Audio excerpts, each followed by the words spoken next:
Okay, welcome back.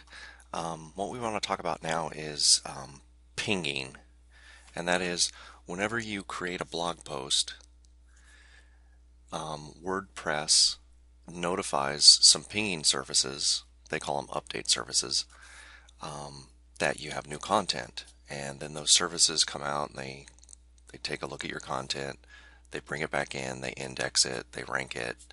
They're kind of like a search engine for posts in a way. But the idea is that you can get your content out there to these pinging services, and because they're always constantly looking for content, the search engines go to them rather than to your website, and then they crawl through the links back to your website so that your content is spidered, indexed, and ranked quickly. So let's look at something first before we get into the specific plugin that I want to talk about. So let's go to settings and then writing. And then if you scroll down here, like I said, they're called update services. When you publish a new post, WordPress automatically notifies the following site update services. Okay, so this is a custom update services or ping list that I've put together of all the best update services there are. So let's click Save Changes, and then I'll show you this plugin.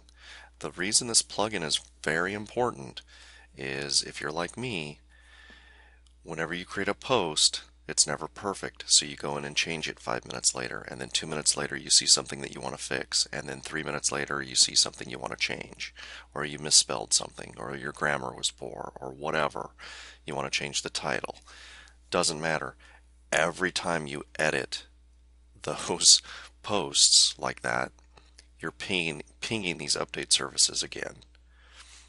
Update services will ban your IP, meaning they won't accept any submissions from your site if they see your IP, if they see that you're abusing their service. So what this plugin that I'm about to show you does is it stops WordPress from notifying these pinging services. Okay, so as you know, it's in our list of recommended plugins, and it's called CBNet Ping Optimizer. And it looks like this. So it basically takes that list that I just pasted in to the other part of the dashboard, looks at them here. You can enable pinging, which you want to do for sure, but then you also want to limit excessive pinging in short time. So ping at most one time within 15 minutes. That's the default setting. It works. Usually by the time 15 minutes are up, you have made all your edits. So click Save Settings, and you're done. You don't really have to fear of that your IP is going to be banned by any of these update services now, because you're not going to ping them excessively. Okay, that's it.